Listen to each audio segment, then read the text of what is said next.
a guy with me today. He's a fellow retired police sergeant. He's a police trainer, and now he's a filmmaker with some really interesting projects that he's done in the past and some new ones in the works. Jason Harney, welcome to the program. Great to be here, Betsy. Thanks for having me. So I want to talk right away about a project that I know is absolutely close to your heart. It's close to mine as well, and that is a film called The Wounded Blue. And it talk about how you got involved in making The Wounded Blue. Well, it was a great opportunity from a very good friend of mine, Randy Sutton. We both work for the same agency, Las Vegas Metro Police, retired from the same. And Randy knew after we had both been retired that I'd gone into filmmaking, making documentary films. And he was in the early stages at the time. This was probably around mid 2018, to creating his national assistance organization for injured and disabled police officers, the Wounded Blue. And, as he explained it to me, just sitting down for coffee one day, he wanted to have a documentary that would show the stories as to how he was inspired to create the organization. He was flooded for years with Facebook messages and, just these heartfelt stories about police officers who ultimately were not being taken care of by their agencies after being involved in critical incidents such as shootings, traffic accidents, and the multitude of issues that cops face where they could find themselves either injured, disabled, or mentally compromised in some fashion. And he wanted to do something about it, and thought that a really good way to start the organization would be to show people why and have that tool at his disposal. So that's how the Wounded Blue film came into play. We spent the majority of the rest of 2018 going into 2019 traveling around the country and meeting with police officers who inspired the organization to be created. And then that is how the film was made. So this film, if you haven't seen it, is just absolutely incredible. And in fact, it's won numerous awards. Even the film's trailer has won awards. And so I want to play just a couple minutes of that trailer. It's a weekly, daily, and monthly challenge of what we're going to juggle, how to get the bills paid, how to even put food on the table. We have 3 boys. Craig was injured in a shooting. He didn't die that day, and you couldn't see his injuries, but he died from those injuries. So my motto since the beginning is not one more, but no one should die from PTSD. What good is it to teach us how to survive on these streets until we get home and everything falls to crap and we don't know what's happening to us and we don't know what to do about it? Our families are falling, our families are struggling, my kids are crying because nobody told me that I'm supposed to be still fighting here.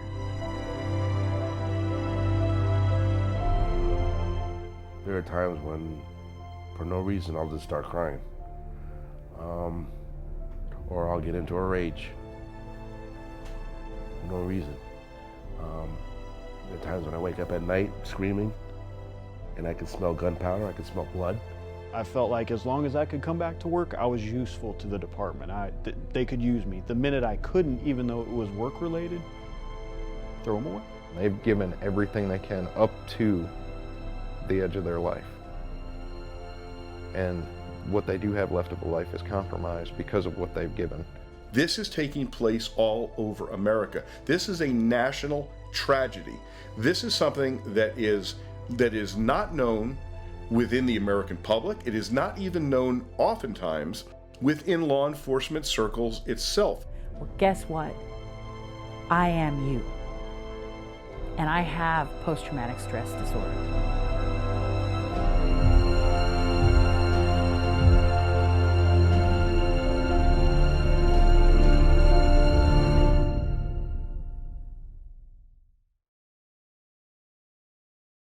So, Jason, that is every time I watch that trailer, and I've watched it 50 times, I just get so choked up. It's so emotional, and the whole film is like that. And I don't think people really understand that so very often when police officers get hurt, or like you said, they get mentally compromised from, either one critical incident or accumulation of critical incidents, that their police department doesn't always take care of them, do they?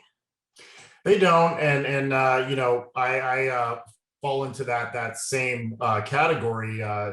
Previously, I worked for what I consider a very great agency, one that was progressive, did the right thing more often than not, considering the entire agency and the wellness of our cops. We had a police employees assistance program, short for PEEP, that was the peer counseling that is talked about by the Wounded Blue, something that I took for granted. That was available to us in the early 1990s. Come to find out, the majority of police departments in this country still don't have peer counseling, which is why the Wounded Blue has a national assistance organization, has its own peer team that responds 24/7, because you have cops that are either suffering from cumulative trauma from these various incidents over a period of years, or they're involved in a critical incident that, bottom line is they need to talk to somebody who has been through what they've been through. It's not always, feasible to speak with your spouse or significant other about something like that.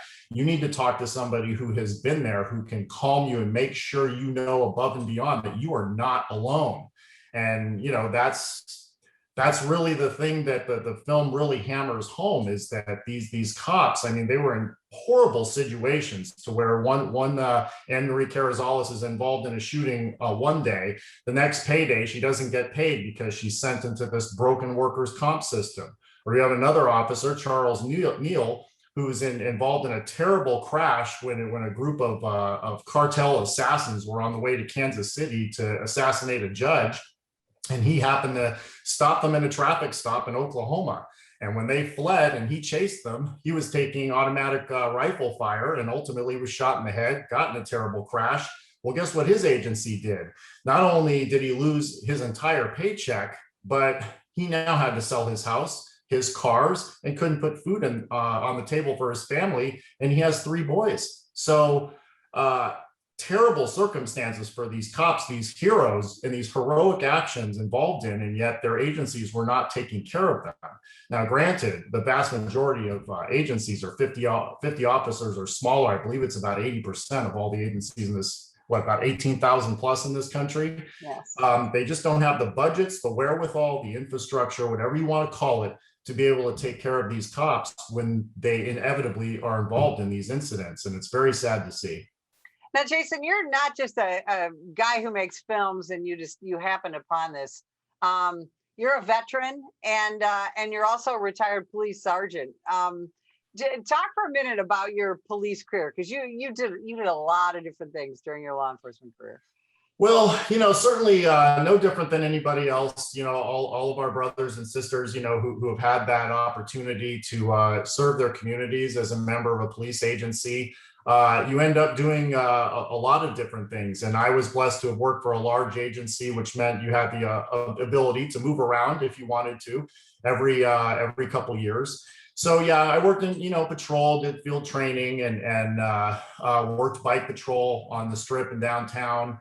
But one of the best assignments I ever had is I became a training and counseling officer in our police academy. Was there in the late 1990s. Went on to be a robbery detective, and then spent my last 13 or 14 years on the department as a police sergeant, and went to all of those units basically all over again, including becoming the academy sergeant. And near and dear to my heart, without a doubt, when it came to my police career, was the training aspect and being a law enforcement trainer, and taking that, seriously, to the point where you do want to be the best. You want to be the most proficient, the most tactically sound, the most physically fit. And, that's kind of how I modeled myself, and followed a lot of really good mentors that set the example for me long before me. So how did you make this transition into filmmaking? Well, I am that, that garden variety movie nut that you hear about, the one who can quote every movie, going back for, my era. And always really interested in filmmaking. And this started long before I had ever left. I mean, a lot of cops will have certain passions that are outside of their job. I always recommend that. I don't think you want police to be what you live and breathe. It's your profession. You take it seriously as a profession, but you need something that kind of lets you decompress, be it what it may. Some cops like to hunt and fish and play golf and do those kinds of things. I was just learning everything I could about filmmaking. And I had some people who worked in the video production unit at Las Vegas Metro at the time in the late 90s who actually, when I worked at the Academy, they were in the same building. So in all my off time, my weekends, I spent with them going and doing film shoots for things they were producing for the agency, whether it be a training video or a PSA or something for the sheriff's office. And, that's how I learned the technical aspect of it. And I opened a production company in 2003, started doing like smaller projects that you could still get done when you're working 40 hours a week, like, small commercials, corporate videos, training, stuff like that, with the idea that when I finally retired, 25 years later, that I would make feature films because they're very full-time and time consuming. And, that's where I'm at now. Now you had a documentary project too, called Voices of the Blue. Talk about that a minute, because that's another thing that I think, gosh, everyone in this country who supports law enforcement needs to see. I certainly agree. And that's again, a very tough nut to crack. I mean, why are people not seeing law enforcement content? Well, I certainly don't need to explain that to you because I know above and you certainly understand. I mean, you're dealing with an algorithm that I believe, sways people away from those types of things that are deemed, I guess, pro-police. I mean, in this case, Voices of the Blue, kind of a sort of sequel to the Wounded Blue film, but it's a 6-part docuseries that takes a much deeper dive into other stories about officers who suffer from post-traumatic stress, who have contemplated suicide, and who have had issues with that cumulative trauma, running the gamut from people in California all the way to the East Coast and everywhere in between. Again, myself and Randy Sutton, we traveled the country and talked to these cops. And, when you do that, you begin to understand just how nationwide this problem is. Randy will call it a national tragedy, as he says in the film. He couldn't be more correct. It's extremely tragic because, it just reminds me of the way, it took us forever as a country, as a society, to really learn we have to take care of our veterans, right? Starting probably into the early world wars, but Vietnam, more specifically when they were coming back and the way they were treated. It took a long time to embrace the condition of post-traumatic stress, and that when you are put in a place, let's say the theater of war, and you're going to see terrible things, the bottom line is, some people are going to react differently, but you're not going to come back the person you were. It's going to change you, and it could be for the worse if you don't get help. Well, whether you're firing a round at somebody in Afghanistan or Iraq, or you do that in Philadelphia, Las Vegas, Los Angeles, somewhere in Texas, it doesn't matter. You're still going to have the same nightmares. It's still going to have the same mental effect, and you still need to get help. So the question is, are these agencies doing enough? And that is what the Voices of the Blue docuseries, which anyone can watch for free on YouTube, is sets out to kind of answer those questions and figure out just what are the solutions. One of the things about law enforcement and our communities as well, we do a really good job of burying our dead and honoring our fallen. We don't necessarily do a great job of continuing to honor those that are catastrophically wounded in the line of duty. And so, you have Voices of the Blue, you have the Wounded Blue, documentary, and yet you're having a hard time getting those projects out to people, even though they're completely available. And part of it is social media is a problem, right? We talk a lot about a big tech tyranny. And it's true, right? With Facebook and Twitter, getting some of this pro law enforcement content, YouTube out there, isn't it? Well, certainly one of your last guests on the show, Ray Dietrich, explained that perfectly. And from his own experience, it is truly sad. And to a certain extent, yes, I have no doubt that, my films that are pro law enforcement and are meant to tell, both the positive stories about law enforcement that the mainstream media ignores, as well as address the critical issues that law enforcement faces that the mainstream media also tends to ignore. I'm sure they don't fit that algorithm that big tech wants, that will sway people to watch both these films and the docuseries that we put on YouTube. It has been very frustrating. Now, Jason, you're involved right now in the middle of another film project that I want you to talk about for a minute, because it's really different and it's exciting. So let's talk about that a minute. Well, as you know, you've been a longtime police trainer yourself, and so when you hear about some of these training issues, it's really preaching to the choir. As trainers, we're that rare breed that certainly believes in a certain level of police training. So this film, if you think about it, all the defensive tactics and use of force training the police officers taught in this country, every single tactic to every technique has lineage to the martial arts. Well, you think about your average martial artist, just through perception or what general knowledge will lead you to believe that they are disciplined, that they are proficient, that they are dedicated, typically physically fit, mentally sound. They have confidence in what they're doing. Why do they have that confidence? Well, because they practice. They've practiced for decades upon decades. But if we're saying that every technique cops are taught has lineage to martial arts, do any of the attributes I just described remind you of most of the cops in this country? Probably not. And it's not their fault. It's a culture issue. It is a culture issue where, as a profession, I believe that we have failed mightily to ensure that police officers know, as part of their profession, they need to stay proficient in these tactics. Why do we have situations like we did outside Minneapolis a month ago, where a very veteran officer believes that she is pulling her taser, but pulls her gun? Well, as a trainer, the first thing you come to think of is, well, how much practice has she had in, transferring from tool to tool on that belt?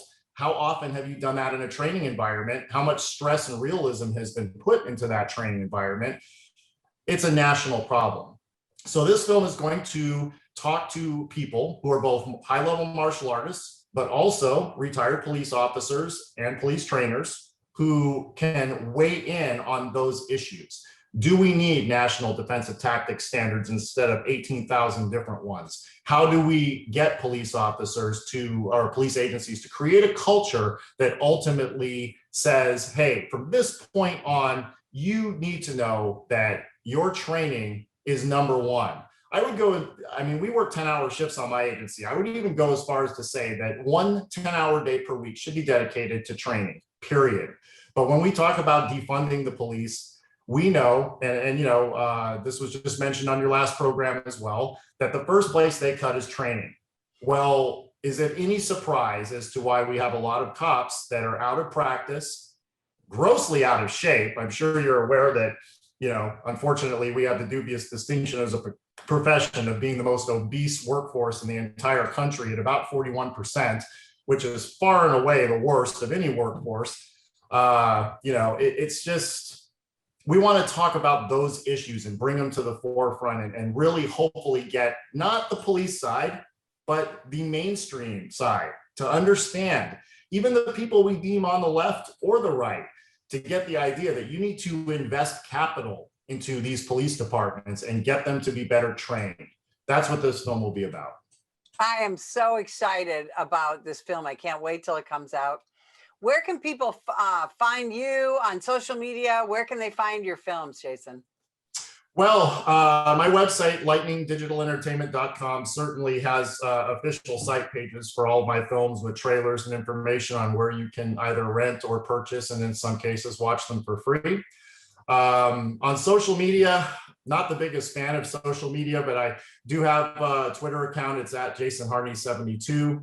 And I'm also on LinkedIn. You can find me there, where for the most part, things remain non-political and quite professional, which I like. But yeah, it's it's like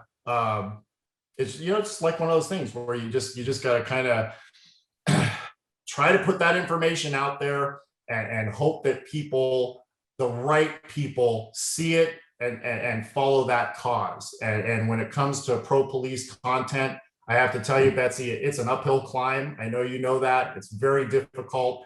But I'm hoping that, the more eyeballs we get on this stuff, maybe we can start to change those narratives. Maybe we can even get the mainstream media to start to understand and realize that, we need our cops here. I always tell people, if you want to see what a world it would be like, and I'm not kidding about this, without police, watch a couple seasons of The Walking Dead. Because in all seriousness, we would just be a bunch of gangs running around, pillaging off of each other. And that's the world that we would have. We both know that's just complete, silly talk. And it's not something that's probably going to happen despite the efforts of certain people. But I think as a profession, we can continue to do better. We have to evolve and become something more along the lines of what people actually perceive. No, we can't kick everybody's ass. No, we're not superheroes, but we can still be better. We can be more proficient, more physically fit. And I do believe it all starts with creating that culture.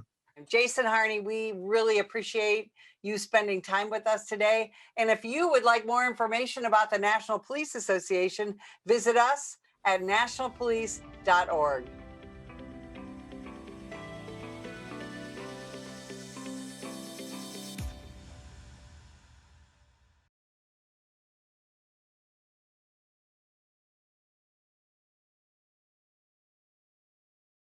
This year, over 50,000 law enforcement officers have been assaulted while on duty. A vast number of these attacks were filmed and uploaded to social media in the pursuit of likes and attention. What they want to do is film you instead of what can I do to help this officer? Together, we can change this disturbing trend.